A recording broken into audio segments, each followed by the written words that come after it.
El día de hoy vamos a tocar un tema que es muy importante, muchas veces también dejado de lado, porque a todos nos ha tocado en más de una ocasión recibir una receta y simplemente consumirla, administrarla, sin saber el por qué, el para qué y el cómo. Bueno, el día de hoy, Epilepsia Juventud, hemos querido cambiar ese paradigma porque la información es poder y el conocimiento es la virtud que nos puede dar un mejor futuro.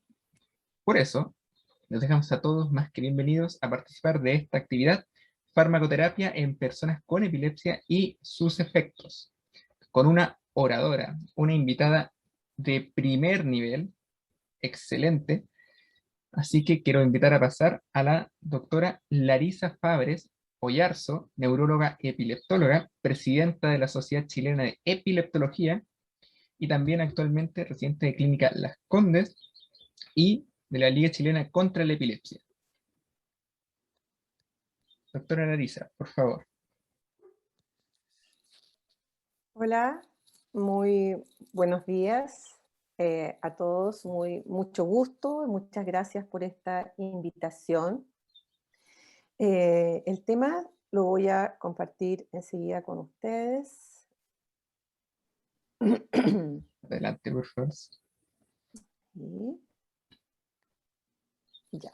Espero que la red nos acompañe. Cualquier mayor problema de conexión, ahí tendré a mis amigos de Epilepsia y Juventud que me estarán haciendo señas para que esto fluya bien.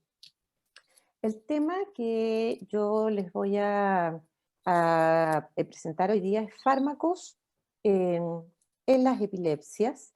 Y para hablar de esto, yo elegí varias láminas que son de distintos ilustradores que van a las portadas de esta revista que es de New Yorker, que en realidad se caracteriza por tener unas portadas muy, muy bonitas que a mí me gustan mucho en su elección, en su forma, y esta me gusta en particular porque refleja a personas en distintas situaciones, en distintos momentos de su vida, eh, en distintas edades, y es así como es así la epilepsia. La epilepsia llega en un momento cualquiera de nuestras vidas, pero también el tratar la epilepsia es justamente para que podamos seguir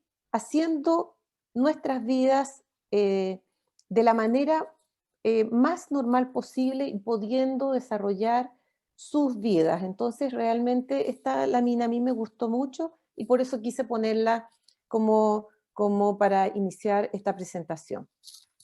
¿De qué es lo que vamos a hablar?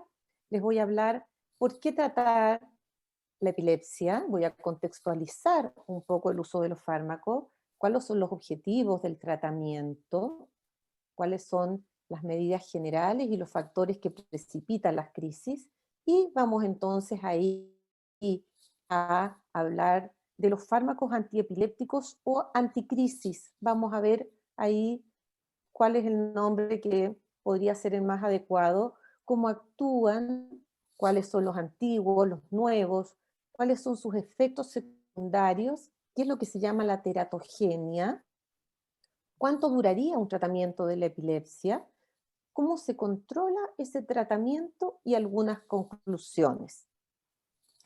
La primera pregunta es ¿por qué tratar la epilepsia? ¿Por qué tratar esta enfermedad? Bueno, porque el control de las crisis mejora el funcionamiento cognitivo. Cognitivo nos referimos a las funciones mentales, a la memoria, al aprendizaje, y también social, ¿verdad?, de la persona con epilepsia, a su interacción con los demás, porque redunda en un beneficio para la persona con epilepsia y para su familia, en aspectos psicosociales y también educacionales. Y porque muchas veces tener esta enfermedad constituye un motivo de discriminación porque hay mucha falta de conocimiento en la sociedad. Entonces tenemos buenos Pueden motivos seguir para moviéndose tratar aunque yo hable. O esta... sea, el hecho que yo hable no implica que ustedes paren de Le moverse, pediría, por favor, que apagaran porque me pueden sus escuchar y micrófonos. moverse. ¿Hay alguien que Por tiene prendido favor, su cierren los micrófonos, micrófono, por compañeros, favor? compañeros y Sí, compañeras. están desactivándose los audios, pero les pedimos por favor a todos el hecho de no mantener los micrófonos abiertos, porque interrumpe la presentación, vamos a tener tiempo para las preguntas, así que cualquier pregunta que tengan, consulta, la pueden dejar en el chat. Ahora sí, doctora, por favor, disculpe. Sí. No, no se preocupen, no hay problema, no hay problema. Son cosas que pasan en estas presentaciones y no es ningún inconveniente, sí, no es problema, son cosas que pasan. Eh, ¿Cuáles son los objetivos en el tratamiento de la epilepsia? Bueno, los objetivos en el tratamiento de las epilepsias son, por supuesto, eliminar o reducir la frecuencia de las crisis, disminuir las consecuencias que esas crisis pueden tener. Esas consecuencias pueden ser consecuencias de las caídas, los golpes o consecuencias emocionales que me puede provocar tener una crisis en mi colegio, en mi trabajo, ¿verdad? Intentar que el tratamiento atenúe otras condiciones asociadas a la enfermedad, por ejemplo, trastornos de mi ánimo o de otros problemas, y alcanzar estas metas con la menor toxicidad que puedan provocar los fármacos. Y un aspecto que también uno debe considerar es que el costo económico que estos tratamientos puede provocar. ¿Cuándo se debe tratar una epilepsia? Se debe tratar siempre cuando existe certeza en el diagnóstico. Por eso que ustedes deben haber observado como pacientes o como familiares o como cuidadores que a veces el doctor se demora un poco en hacer el diagnóstico, solicita exámenes, entrevista a los testigos, porque uno como médico debe estar seguro, a veces uno tiene la certeza al 100%, pero uno quiere avanzar a tener esa certeza diagnóstica antes de iniciar el tratamiento de la epilepsia. Y al tener esa certeza, ¿verdad? Va a ser una adecuada clasificación del tipo de crisis y del síndrome epiléptico antes de iniciar este tratamiento. Es decir, un diagnóstico correcto va a llevar a un tratamiento integral de la persona con epilepsia. Pero aquí hay un núcleo fundamental, tanto para hacer el diagnóstico como para tratar la epilepsia. En este núcleo fundamental hay varios elementos que se articulan. Por supuesto está la persona con epilepsia y su médico, trabajando conjuntamente para hacer el diagnóstico. Nosotros preguntamos cómo fue la crisis, qué pasó, cómo estaba, cuánto duró, cuáles eran sus características. Entrevistamos a los familiares, entrevistamos a algún amigo, algún compañero, alguien que fue testigo de lo sucedido, ¿verdad? A veces, por supuesto, está el personal de salud que nos acompaña, asistentes sociales, psicólogos, psiquiatras, etcétera. Pero quisiera decirles desde mi experiencia de médico neurólogo de, no les voy a decir cuántos años, pero bastantes años dedicados a esto, que hay un núcleo fundamental. Y ese núcleo fundamental es un núcleo de confianza que se establece entre el médico y la persona con epilepsia, porque es en ese núcleo de confianza donde se hacen las preguntas, donde uno le pregunta a su médico sus dudas, donde uno le dice, tengo esta molestia, pienso que este medicamento no me hace bien, no me he sentido bien, me he sentido bien, donde uno sufre, donde uno pasa muchas alegrías con su paciente, pero también penas, donde uno vive momentos de éxito, pero también momentos de fracaso. Entonces, es una relación muy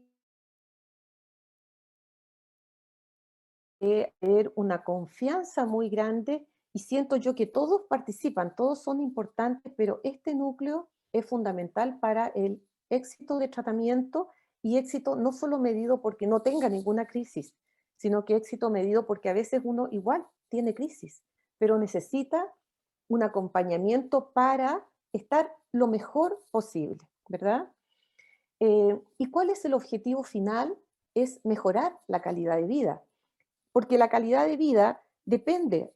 Para uno es andar en bicicleta, para otro es poder salir con los amigos a jugar a la pelota, para otro es poder viajar, ir a el Cajón del Maipo a hacer un paseo, o irme a Arica a estudiar algo, o irme al extranjero, o solamente ir a clases todos los días.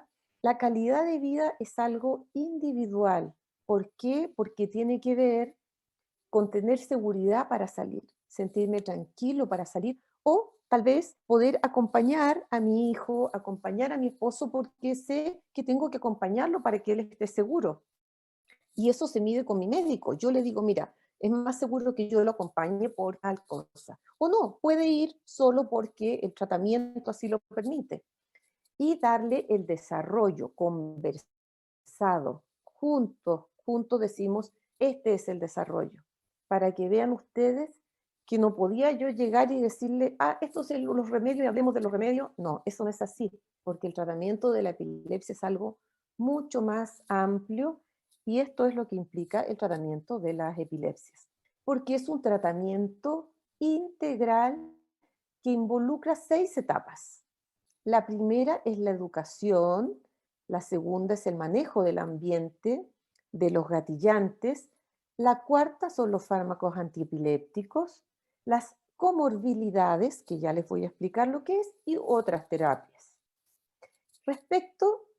Entonces el tratamiento depende de la edad y del género de la persona con epilepsia, depende de su tipo de epilepsia, hay distintos, 30 o más tipos, de la frecuencia que tengan las crisis, de la severidad, hay crisis pequeñas, crisis focales, hay crisis generalizadas, ¿verdad?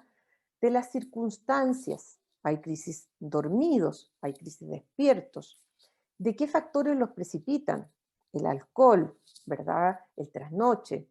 De las enfermedades asociadas, esas son las comorbilidades, si está cursando con un problema psiquiátrico o si es hipertenso, diabético, está muy descompensado.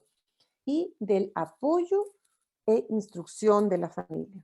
Una familia que está involucrada, que apoya, que entiende también. O a veces uno no tiene familia cercana. Uno puede estar estudiando solo y necesita uno hacerse cargo. Bueno, como le digo yo a mis pacientes, es lo que nos tocó. Estamos solos, somos tú y yo, le digo a mi paciente. Así que es lo que nos tocó y nos vamos a hacer cargo nosotros de esto. Uno es uno y sus circunstancias y uno debe acomodarse a lo que le toca y uno puede, la epilepsia permite que uno se acomode a sus circunstancias y pueda salir adelante siempre con el apoyo y tratamiento debido. En la educación uno debe siempre, esto mis pacientes lo saben, yo les digo, tú debes saber acerca de tu enfermedad más que nadie, conocer tu enfermedad. ¿Cuáles son las restricciones al estilo de vida? No se las puedo decir aquí porque depende de cada paciente. Respecto de la escolaridad, ¿cómo vamos en el colegio? ¿Cómo vamos en la universidad? ¿Cómo vamos en el instituto? ¿Vas a estudiar? ¿No vas a estudiar? ¿Cómo te ha ido? La orientación vocacional, sexualidad y reproducción. ¿Vas a ser mamá, papá? ¿No quieres? Sí, ¿cuándo? Conducir vehículos motorizados. ¿Qué está pasando? Me preguntan, digo, no digo que tengo epilepsia. En todo esto es tratamiento de la epilepsia. Esto se conversa en la consulta, ¿verdad? Porque, como siempre puse esta porque me acuerdo de un paciente que yo le decía que tenía que acostarse a tal hora. Era muy bueno para trasnochar y tenía yo que ser muy firme con él y me decía, doctora, yo no soy gato. Entonces cuando vi esta me acordé al tiro de mi paciente que no sé si estará entre los asistentes, puede que sí. Entonces aquí está, yo sé que no son gatos, yo lo tengo claro, pero la privación de sueño que se hace actualmente es bastante escandalosa. Entonces, yo sé que no son gatos, pero el sueño hay que cuidarlo. Entonces, estar despierto todos los días hasta las 4 de la mañana, claro que es escandaloso, y nosotros los doctores somos catete y le decimos, mira, puedes trasnochar, pero cuida tu sueño, porque si te acuestas todos los días a las 11, a las 12, puedes ir trasnochar de vez en cuando, pero no todos los días a las 4, porque claro, eso es exagerado. Entonces, todas esas restricciones al estilo de vida uno debe conversarlas, porque si uno las conversa, uno se puede flexibilizar y se hace más llevadero. No es lo mismo un chico de 15 que uno de 25. Hay temas de madurez, ¿verdad? Y uno como médico debe saber enfrentar y entender estos temas de madurez. Lo mismo que cómo enfrentar situaciones de discriminación, ¿verdad? Cuando te dicen, no, mira, tú no puedes ser enfermera porque no puedes hacer turno. Bueno, hay una cierta discriminación en ese comentario. Decirle, bueno, no, sí puedes ser enfermera. ¿Por qué no? Está en tratamiento, ¿verdad? Todos estos temas uno como médico le toca ver y son parte del tratamiento de las epilepsias. El manejo de los factores precipitantes son individuales. Hay pacientes que no a todos. Por eso que esto no es una lista, no es una lista que uno le entregue al paciente y le diga, no puedes hacer nada de esto, esto no es así, porque cada paciente es diferente. Hay pacientes que el estrés psíquico le provoca crisis, pero otros que no. El estrés físico también, algunos sí, otros no. Los deportes, en general, el deporte le hace fantástico a todos los pacientes. Entonces, ¿el deporte les provoca crisis? Generalmente no es así. Yo no tengo pacientes que yo recuerde que el deporte les provoca crisis, es al contrario, normalmente les hace muy bien, ¿verdad? Pero estas dudas no están puestas aquí porque provoquen crisis, sino que están puestas aquí porque son dudas que el paciente tiene. La menstruación, a algunos pacientes les provoca crisis, a otros no. La televisión, a algunos sí, a otros no. Este es el mensaje, que todo esto es individual para cada paciente. Y ahora sí, vamos a hablar de fármacos antiepilépticos.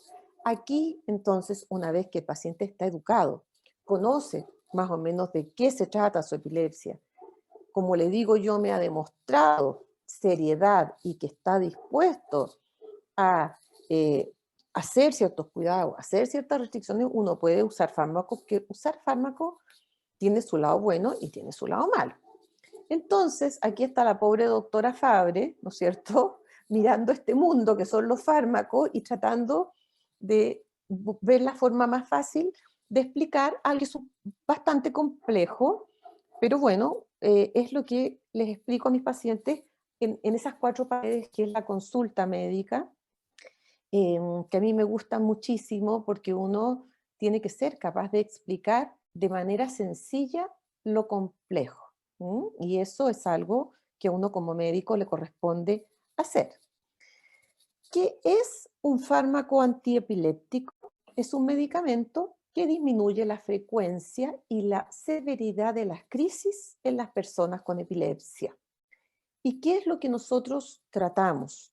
Tratamos el síntoma, o sea, la crisis, pero no tratamos la enfermedad. O sea, estos remedios lo que hacen es que tratan la crisis, no la epilepsia, ¿verdad? Y su objetivo es que mejora la calidad de vida. Eso es lo que queremos, mejorar la calidad de vida al no tener las crisis, y siempre vamos a buscar que tengan los menores efectos adversos posibles, porque los fármacos antiepilépticos, como todo fármaco, tienen efectos colaterales llamados también efectos adversos. Entonces, los fármacos también tienen sus propios objetivos, ¿verdad?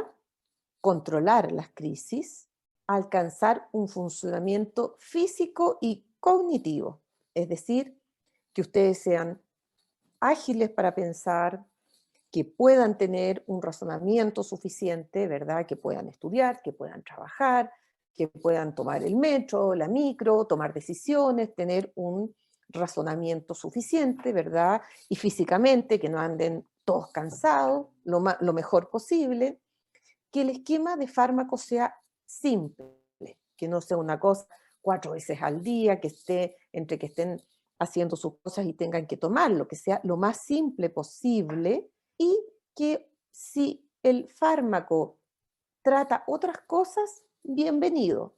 Hay fármacos que se toman, antiepilépticos que se toman en la noche y dan sueño. Bueno, si tengo un poco de insomnio y qué bueno.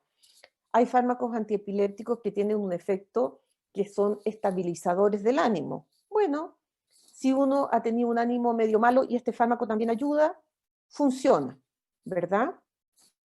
Así que estos son los objetivos de esos fármacos antiepilépticos. ¿Y cómo hace este efecto de suprimir las crisis?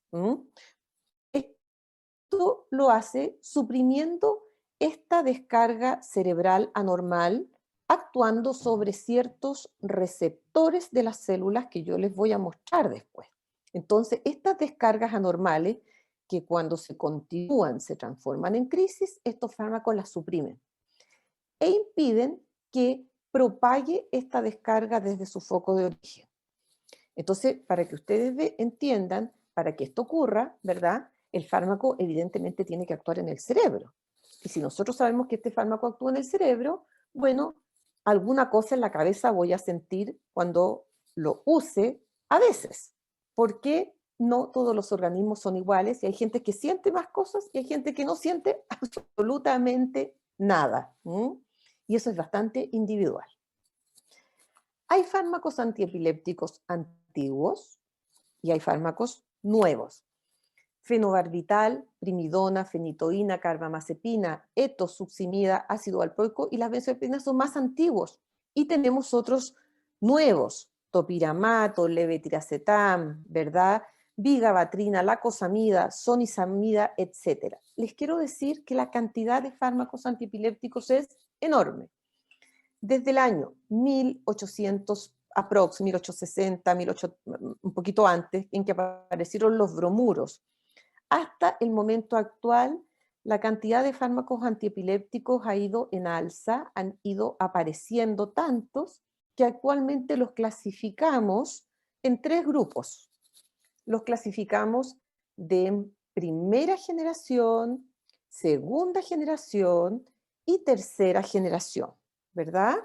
Desde el bromuro de 1857, la segunda generación, hasta el 2007, que terminan aquí con la rufinamida, y con la eslicarbazepina, la lacosamida, la retigabina, el perampanel, everolimus y cannabidiol, terminan los de tercera generación y están en estudio más otros.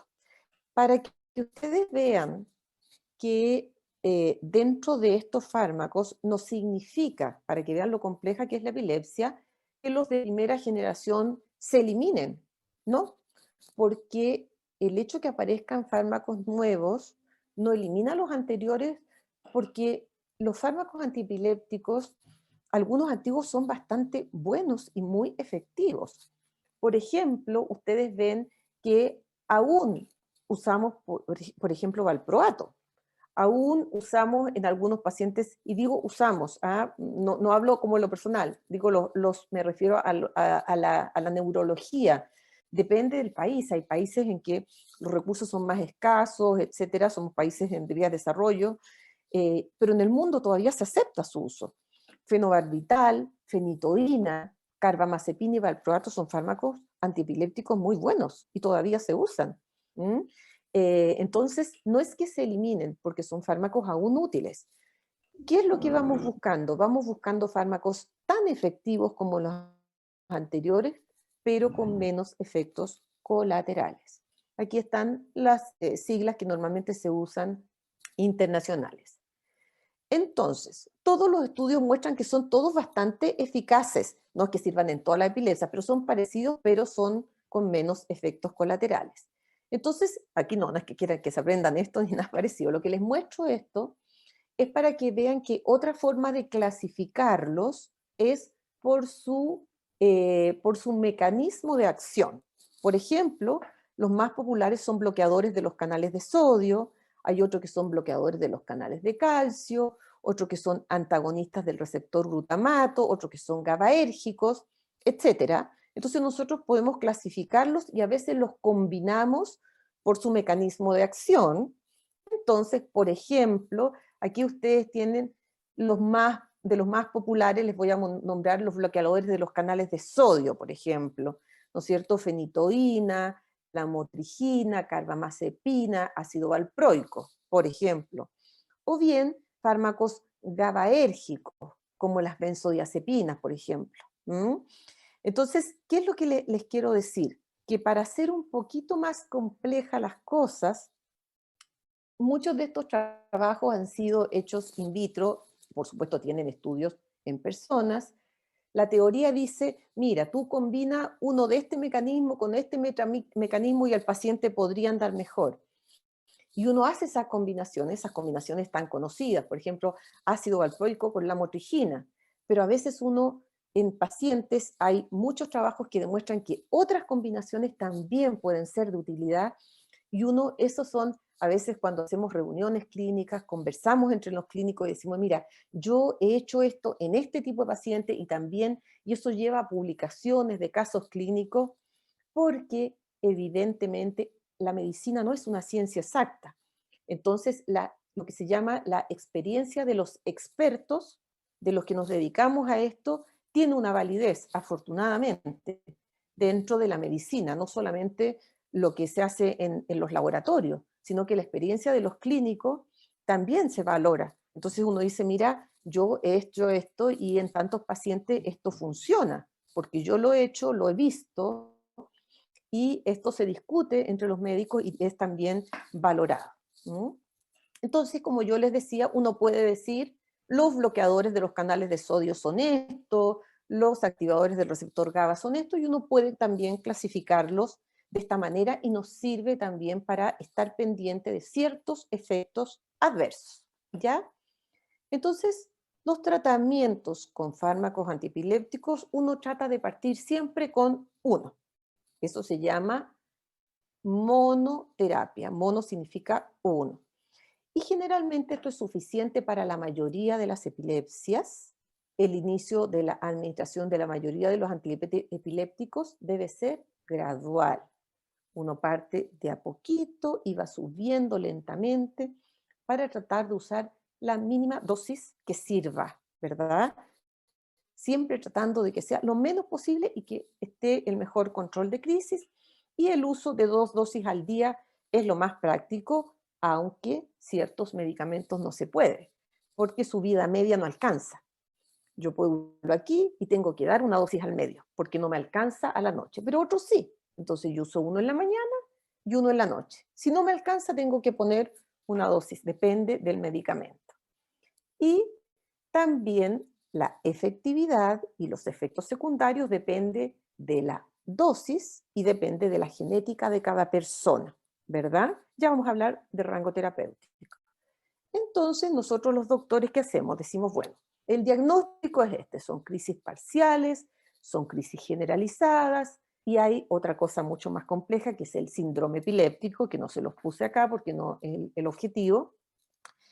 Y el tipo de crisis son estas. Los fármacos, solamente les puse los de primera línea. Nosotros vamos a usar estos son los de primera línea, decimos nosotros. Y hay alguna posibilidad de usar, si no funciona eso, vamos a probar entre estos. O sea, hacemos como un esquema mental. Es un trabajo intelectual que uno hace y uno dice, mira, voy a considerar, por ejemplo, usar ácido valproico. Parto con ácido valproico porque es un fármaco de amplio espectro, y si no me sirve ácido valproico, digo, bueno, pruebo con lamotrigina, pero voy a usar dosis baja y trato de usar la lamotrigina de quitar el anterior. Es un trabajo muy de ir lentamente poniendo uno, sacando el otro, según el tipo de crisis y según la edad del paciente, acuérdense, el género, según si tiene otra enfermedad, si es diabético, por ejemplo, hay fármacos que no podemos usar, etcétera, ¿ya? ¿Cómo elegir el fármaco antiepiléptico? Esto son los doctores, ¿ah? Porque uno al elegir el fármaco antiepiléptico tiene que tener todas estas consideraciones que yo les mencioné antes en la cabeza. Entonces no es que uno llegue y diga, ah, ya al tiro, no, te lo tengo al tiro, no, uno tiene que, en la medida que uno está viendo al paciente, uno en la cabeza está pensando, ¿cuál voy a elegir primero?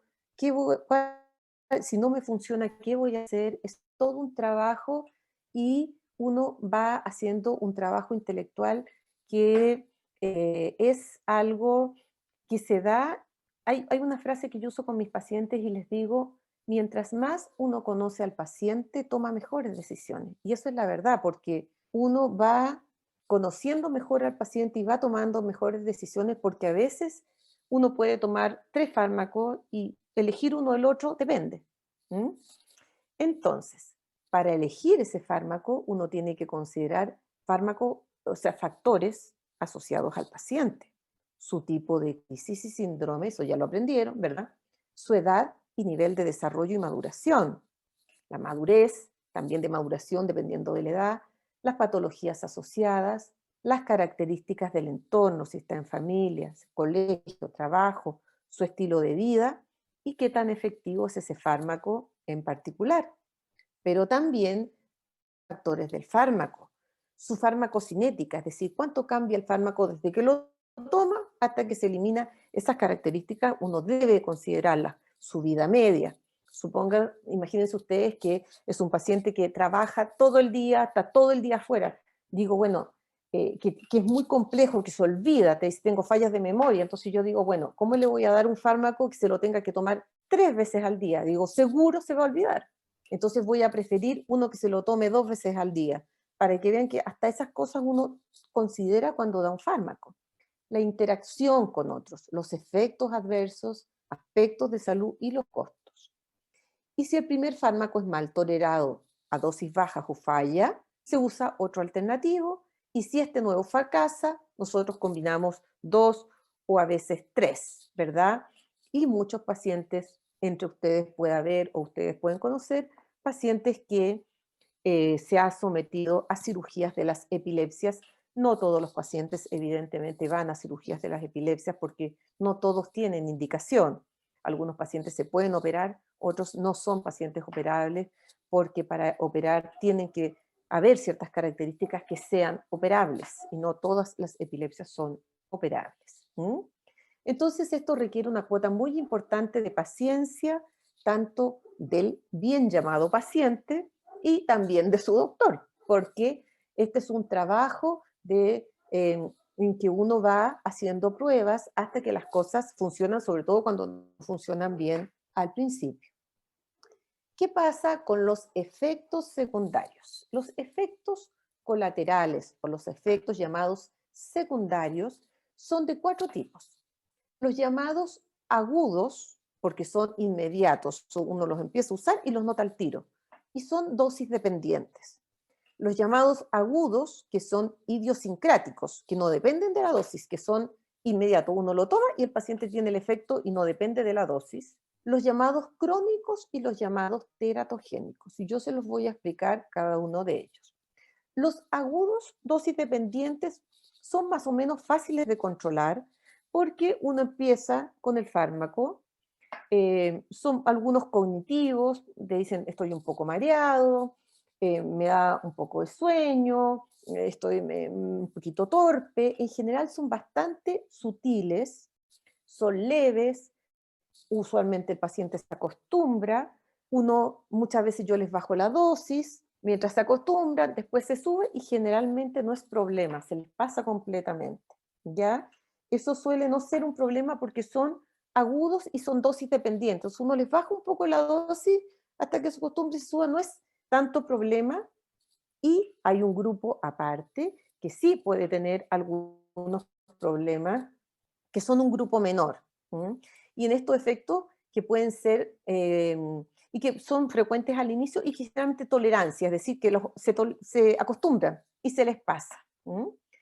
En los niños hay que tener cuidado, con eso soy neuróloga de adultos, pero les menciono esto porque los neurólogos de niños siempre están muy pendientes que no les afecte el rendimiento académico y que no les afecte un poco que se pongan muy lentos o tengan problemas con los remedios, entonces ahí ellos están siempre muy pendientes y el adulto siempre se queja, que andan con un poco de sueño, mareos o algo lentos. Les insisto, algunos, porque otros tú les preguntas y te dicen, no, no he sentido nada, no siento absolutamente nada, en cambio otros te dicen, sí, estoy más lento, me siento un poco raro, me han notado o me han dicho, pero muchas veces esto es cosa de tiempo, ¿ya? Entonces, estos pueden ser temblor, también algunos refieren temblor con ácido valproico, por ejemplo, o alteraciones de la memoria, diciendo ando más olvidadizo, cierta como fatiga, inestabilidad, visión borrosa o ciertas descoordinaciones.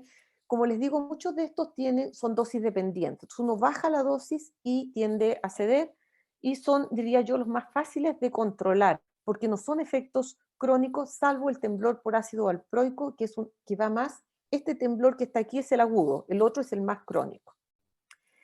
Hay otros efectos que son más, aquí hay algunos efectos que son más graves, ¿ya? Porque estos son lo que la gente llama la alergia.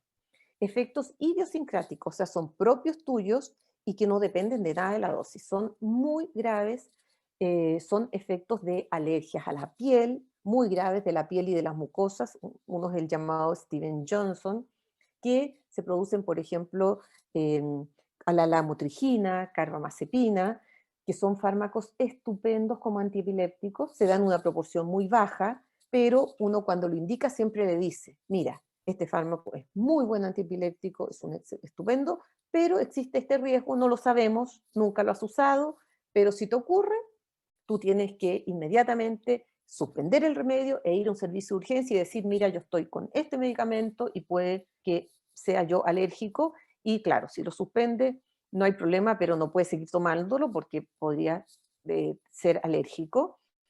Y otros problemas como el hígado, pancreatitis y cambios en la sangre, que como les digo, no depende de la dosis, son características individuales. Por eso dice idiosincráticos, son tuyos y no puedes nunca más volver a recibir ese fármaco en particular. Hay efectos que son crónicos, ¿ya? Y esos efectos crónicos son, mientras uses el fármaco lo vas a tener, y si te lo quitan se va a ceder. Entonces ahí viene la dualidad. ¿Se puede quitar el fármaco o no se puede quitar el fármaco? Por ejemplo, el temblor en las manos, síndrome de resistencia a la insulina por ácido valproico. Si quitas el fármaco se te va a quitar, pero ¿lo puedes quitar o no? Por ejemplo, hay efectos crónicos que tienen que ver con déficit de vitamina D, de vitamina K, de ácido fólico, aumento del apetito, aumento de peso, pero también baja de peso. Por ejemplo, baja de peso, hay pacientes que se les produce anorexia, al contrario, bajan y bajan y bajan de peso y uno tiene que estar muy pendiente. O bien osteoporosis por el uso de ciertos antiepilépticos, ¿verdad? O la fenitoína, que puede provocar un poco más de vello, cambios cosméticos. Siempre es importante, como le digo yo a mis pacientes, que los efectos colaterales de fármacos antiepilépticos no se dan en el 100% de los pacientes. Normalmente se dan en un 10% o menos de los pacientes. Es decir, bueno, depende de los efectos adversos, pero se les estoy hablando en promedio. Digamos que de 10 pacientes, uno va a tener esos efectos, los otros 9 no van a tener nada de esto, pero por ese uno igual tiene que estar pendiente, informar al paciente, y nosotros normalmente lo que hacemos es pedirles chequeo. Ustedes se dan cuenta que cada cierto tiempo uno les está pidiendo exámenes de sangre y está mirando la tiroides, está mirando el calcio, está viendo que no tenga problemas con las vitaminas, etcétera, ¿verdad? Y les está preguntando, los está pesando, etcétera, para ver que no tengan estos efectos colaterales. ¿Qué pasa con el embarazo? Que este es un tema muy importante que uno siempre tiene que educar.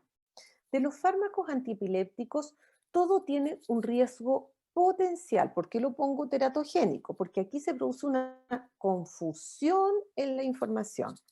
Si yo tengo epilepsia y estoy tomando un fármaco antiepiléptico, mi riesgo de teratogenicidad es una mayor posibilidad de producir malformaciones en el bebé, pero es un riesgo potencial. Es decir, estos remedios han demostrado que las mamás que tengan epilepsia, estén tomando remedio, pueden tener una mayor probabilidad de tener niños con malformaciones.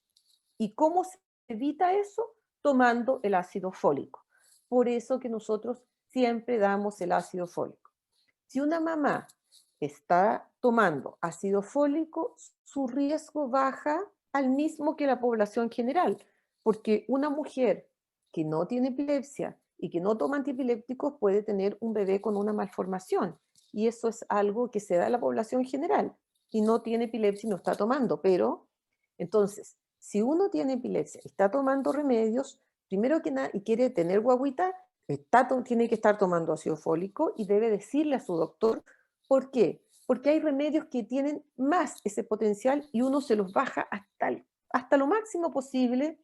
Bien, a veces se los cambia, pero lo que uno no debe hacer nunca es llegar y suspenderlo, porque el riesgo para el bebé que está por nacer, si uno convulsiona, es muchísimo mayor, porque una convulsión es un fenómeno muy dramático desde el punto de vista del fisiológico. Entonces, ahí lo que hay que hacer es tomar el ácido fólico, decirle, doctor, yo quiero quedar embarazada, entonces voy a programar mi embarazo. Y para eso el doctor dice, ah, perfecto, entonces vamos a hacer eso con este remedio, eso con esto otro, esto. ¿Te fijas? Eso es lo importante. Por eso que aquí dice, todos tienen este riesgo que es potencial, o sea, es una posibilidad que sería una mayor posibilidad de producir. Entonces hay que planificarlo y hay que tomar el ácido fólico. Entonces, y claro, una mujer con epilepsia sin tratamiento tiene mayor mortalidad porque tiene que estar con tratamiento. Y el riesgo de teratogenicidad se relaciona con el grado de exposición, es decir, depende de la dosis y el número de fármacos antiepilépticos. Entonces, ¿cuál es la incidencia? Fíjense ustedes que en la población general, ¿verdad? Dijimos sin antiepilépticos y con epilepsia tienen 2 a 4%. Y en las mujeres tomando un fármaco sería de 4 a 6, sin tomar ácido fólico, ¿verdad? Entonces, si tomamos ácido fólico y programamos el embarazo, nos vamos a la cifra que es la población general. Es importante, entonces, pero siempre uno como médico debe decirle a la mamá, si vas, así que en nuestro caso, todas las embarazadas que han estado en control conmigo han tenido sus bebés sanos, preciosos, niños completamente normales, pero yo las tengo bien cortitas, les digo, con su ácido fólico, programamos el embarazo, ¿verdad? ¿Cuál es el método anticonceptivo que están usando para cuidarse? Y las tengo con ácido fólico, porque dicen, no, no quiero quedar embarazada, pero bueno, de repente uno puede quedar embarazada, ¿verdad? Y si está tomando el ácido fólico, no hay problema. Está tomando el ácido fólico y no ha tenido crisis y todo está bien, ¿verdad? También hay otros efectos secundarios que tienen efectos psicosociales adversos que depende también del rótulo negativo del diagnóstico, ¿verdad? Que no tienen que a veces que ver exactamente con los fármacos, pero que están ahí rondando y uno siempre los tiene que tomar en cuenta. Pero hay efectos también positivos. El ácido valproico y la lamotrigina en adultos son estabilizadores del ánimo y en niños son útiles en niños disruptivos, con temperamentos explosivos, con la habilidad del ánimo. ¿Se fijan? Entonces son remedios que pueden ser malos por una cosa, pero como antiepilépticos son muy buenos y son muy buenos estabilizadores anímicos. Lo mismo la carbamazepina, que actúa muy bien sobre el tiempo de reacción de los niños. ¿Cómo se controla la epilepsia? Bueno, nosotros lo controlamos decimos, bueno, ¿está teniendo qué número de crisis? ¿Cómo está el calendario de crisis? ¿Se normalizó el electroencefalograma? ¿Cómo están los efectos colaterales? ¿Y cómo están esos niveles plasmáticos? Usamos los niveles plasmáticos, claro, el nivel plasmático nos dice, no siempre los usamos, en algunos pacientes decimos está en riesgo de crisis o está en un nivel muy alto y nosotros vamos controlando según los niveles plasmáticos en algunos pacientes, porque hay algunos remedios que son tan estables que no necesitan niveles plasmáticos, sobre todo los nuevos, ni siquiera se miden niveles plasmáticos. Y nosotros vamos ajustando, ¿no es cierto? Si la respuesta clínica es insuficiente, el nivel de trabajo vamos subiendo y vamos verificando, por ejemplo, que a veces no se toman los remedios. Nos dicen, no, si me lo tomo, me lo tomo, pero por ahí vemos el nivel plasmático tan bajo, que nos dicen no. Ahí nos ha pasado ocasionalmente eso. Entonces, tomamos un remedio y el 70% tiene perfecto sin crisis. Un 30% no tiene buen control y le acercamos un segundo y se controla bien y el otro porcentaje necesita otro medicamento. Entonces hay que tener, como yo digo, paciencia para ver si uno va a estar en este grupo o en este grupo o en este grupo. Uno no lo sabe a priori, ¿ah? No lo sabe, tiene sí indicios que los da a veces la resonancia, el electro y el diagnóstico, es decir, el síndrome epiléptico. El tipo de epilepsia que tiene el paciente a veces da un pronóstico. Y uno dice, mira, esta epilepsia es más difícil de tratar. ¿Cuánto dura el tratamiento? La duración del tratamiento depende del tipo de crisis, del síndrome epiléptico, de la edad y de las patologías. En epilepsia criptogénica y sintomática, 2 a 4 años sin crisis, uno puede intentar suspender el tratamiento, depende del tipo de epilepsia. Vuelta a eso mismo, porque no puede decir, bueno, ya llevo 4 años, 3 años, ¿se puede suspender mi tratamiento? Depende. Hay epilepsias que se puede, hay otras que no se puede porque el riesgo de recaída es muy alto. En caso que se pudiera, sí, si ha tenido un solo tipo de crisis, si el examen neurológico es normal y el electro está normal, sí. Si esto no ocurre, el riesgo de recaída es muy alto y no es conveniente. Y esto es lo mismo que les dije anterior. Y conclusiones. No existe un tratamiento estándar para las epilepsias, es decir, un tratamiento que yo les diga, esta es la receta para tratar las epilepsias. Eso, como ustedes vieron, no existe, ¿ya? El tratamiento de cada forma de epilepsia debe ser a la medida, debe ser adecuado al paciente, pero sí les quiero decir que el tratamiento debe ser integral. No solo están los fármacos, sino que debe ser un tratamiento que debe incluir educación, manejo ambiental y un apoyo global al paciente con epilepsia. Y porque eso, el tratamiento debe ir más allá que solamente el manejo de las crisis. Los fármacos antiepilépticos deben ser elegidos según factores dependientes de la persona con epilepsia y del fármaco, incluyendo sus efectos adversos, y la educación y comunicación médico-paciente es esencial para el éxito del tratamiento en los pacientes con epilepsia. Y muchas gracias por su atención. Bueno, le damos las gracias, doctora. Realmente una tremenda exposición. Muchas cosas interesantes que llamaron la atención.